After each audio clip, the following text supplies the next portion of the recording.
Alright, in today's video I want to talk about the topic of consistency. How have I not been able to miss a single programmed workout for 6+ years, alright? And I mean literally no missed workouts. I mean, if I've been having surgery, I literally couldn't work out then. I haven't worked out. Or I've been like ill, haven't been able to work out. But that's very rare. So I literally haven't missed a programmed workout for 6 years. Now, it hasn't always been like this, right? For actually the period leading up to this identity shift I had in the book Steven Pressfield writes called Turning Pro.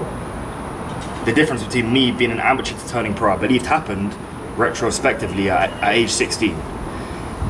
16 just turning 17. So at this point in my life, I want to share the story to convey what actually happened so maybe you guys can see some patterns and hopefully recreate the same thing in your lives.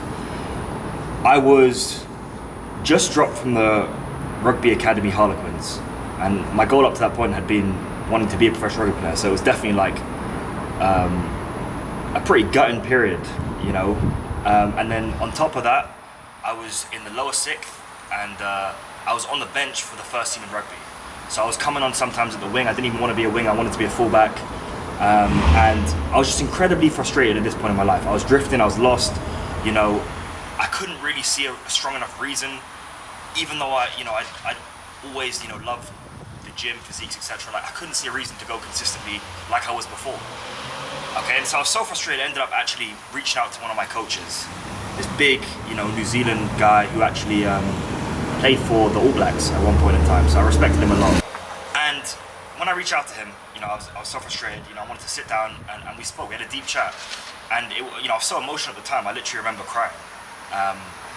And his solution to the situation was, okay, join me to do 3 full body workouts a week in the gym at 7 a.m. for an hour before school, okay? So I've always struggled with going to bed, on time. So, I knew that would be a challenge for me at the time. But I got there, and on the first day, he had me doing squats, okay? And the way he does, you do 4 times 6, and then on the last set, you do an AMRAP, as many reps as possible, so to complete failure.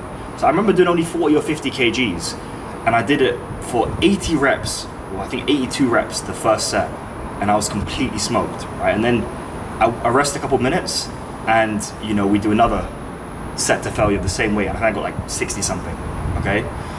And this pain was excruciating, and I took it to another level because he's standing behind me, waiting for me to do it, and I couldn't let him down, what I'm saying? And I couldn't walk for a week. I remember trying to walk downstairs and literally I could barely extend my legs. I was in such pain, and bear in mind, I'm no stranger to pain. I'd done cross countries, 400 meters, 800 meters, 1500 meters, competitive sports my entire life. Like I trained hard, and this is just different. So I think, all those moments, there wasn't necessarily one where like I turned pro. I think looking back that period, and that was one event which I felt like I turned from an amateur just drifting about, not really knowing what I wanted to do, to turning pro in my mind, because it was actually at the point where he came to me. I saw him in the corridor, I believe. He said, "Oh, how you doing?" I said, "Yeah, I can barely walk." And he said, "Oh yeah, by the way, I looked at the program, and he said we did 2 AMRAPs, but it was meant to only be 1." And so at that point, he was kind of laughing, but like, I can't even walk, and I'm thinking to myself like, yeah, well, I did more than what was necessary. I pushed myself to the absolute limit, and I felt like a change. And I mean, evidently 6 years later, I haven't missed a workout since, and I think that was a big turning point.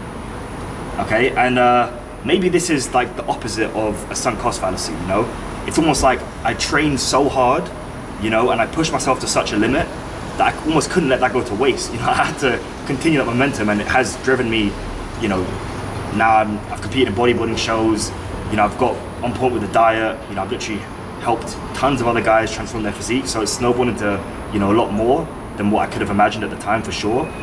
But I think that was a key event, okay? And one more point I want to touch on is from a book I was reading called Dopamine Nation, and it talks about implementing a habit. The rule is never implement a habit alone. So it says it takes 66 days to fully implement a habit, okay? So now 6 years, I've had relentless consistency without missing a beat. And I think it must have been a few months. I must have reached that 66 days while showing up 3 days a week to train with this coach, okay? And so if any of you guys are thinking, you're maybe in a similar position, like you need to find you know, a way to reach the next level, my advice to you would be, get someone you respect, you know, get maybe a mentor, partner, training partner, coach, whatever, to hold you accountable, to actually show up, you know, because it's harder to do things on your own than with someone else. And go fully in from the beginning. No dipping your toes in, no kind of wading in the water, like jump straight in the deep end, go in the cold plunge, you know, and your body's gonna be shocked, but hopefully you can yourself get this level of almost shock to your system and use that as a sunk cost fallacy in a good way. Because again, you put so much effort in that how could you not use that as momentum and fuel to keep progressing in the future. So hopefully that helps at least one of you guys out there. And I'll see you guys in the next video. I'm sweating so much.